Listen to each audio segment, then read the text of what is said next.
Alexander DeLarge is a very complex and special character.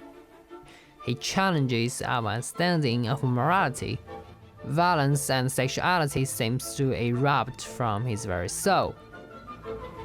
At the same time, he has deep passion for classic music, exudes elegance, confidence, and constantly radiates its intriguing, contradictory charm. This unique character originates from Stanley Kubrick's 1971 film A Clockwork Orange.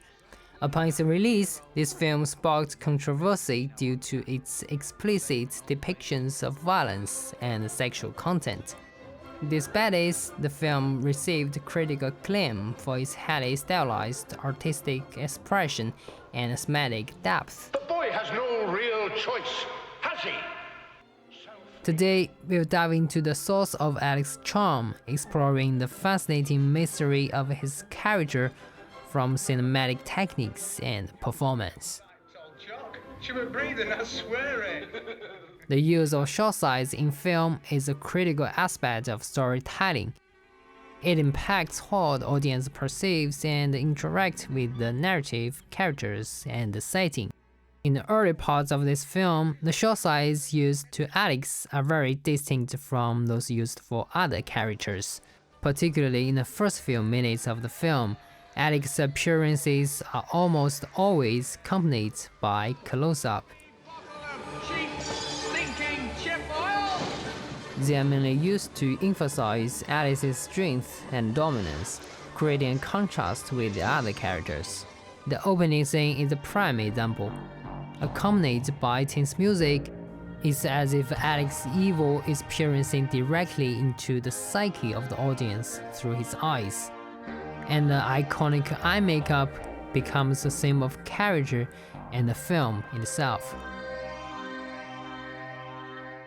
In fact, besides this scene is also very important for this film. As we just mentioned, the music emphasizes Alex's character in some aspects, but it's also a critical element in establishing the film tone. Because as the camera zooms out, the settings with sexual implications and the listless people come into view, the music and all these elements come together to create a sense of chaos, nervousness, and evil. It's at this moment that the film tone is built. And my three droogs, that is Pete, Georgie, and Dim. In addition to the frequent use of close-ups, Kubrick portrays scenes of Alex's violence in a highly stylized manner. One of the more striking examples is the pairing of violence scenes with classic music.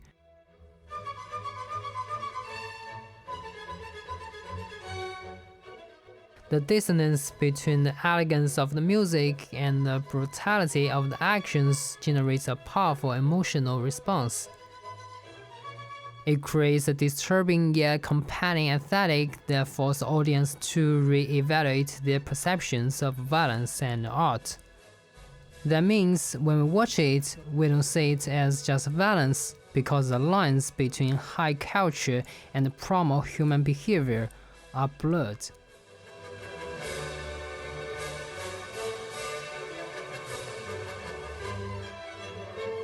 Apart from the cinematic techniques, Alex's personal expression of violence is also quite unique.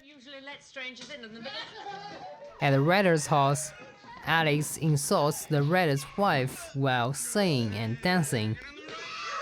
What a glorious feeling! For him, violence and sexual assaults seems like a joyful game that should naturally accompany the music and dance. When we witness his acts of violence, they appear more like a performance than criminal acts, and we find ourselves simply enjoying the spectacle. Alex's role as the leader of his gang is supported by his nature charm. His confidence and assertive attitude command attention both within the film's narrative and for the audience. When Alex dresses in formal attire, his image contrasts sharply with his previous violent persona.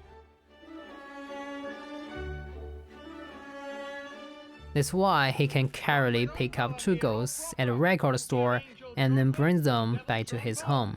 You are invited. Alex displays an extraordinary taste for art. One of the most striking aspects of Alex's character is his love for classical music, especially Ludwig van Beethoven. This appreciation for high art forms a contrast to his violent behavior and suggests a complicity in his character. As the film transitions from the outside world, where Alex had freedom and control, to the prison environment marked by confinement and restriction, Kubrick employs lots of contrasts and metaphors in this part to illustrate the character's tragic plight. At the last part, the use of vivid, often clashing colors in these scenes highlights the chaotic and unpredictable nature of Alex's world. In this part, the settings are depicted with a more monotonous and clinical aesthetic, contrasting with the vibrant and chaotic sense of Alex's life as a gang leader. And the use of close-up shots shift from previously emphasizing his power and control to capturing his helplessness and fear. Classical music, particularly Beethoven's Symphony, which once brought Alex joy, now becomes a source of pain and suffering. Ninth Symphony, fourth movement. This shift in tone prompts our emotions to shift from being influenced by Alex's charm to feeling sympathy.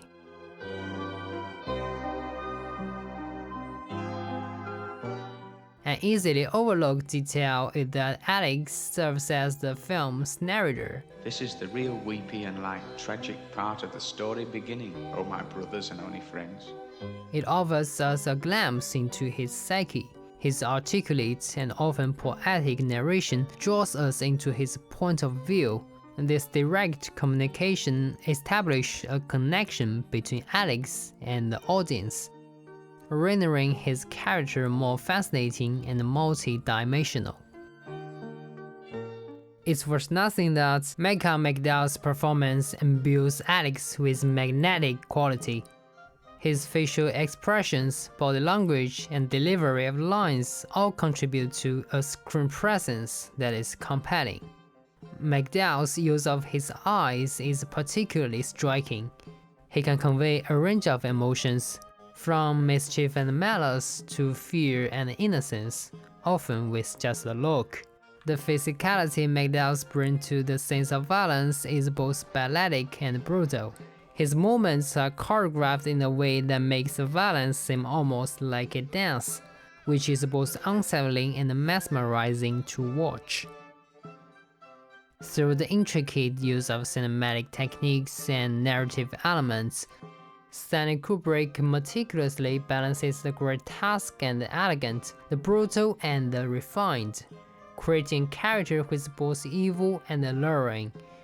In summary, the reasons for our liking of Alex are diverse, and they are inseparable from the collaborative efforts of the director and the actor in shaping this character.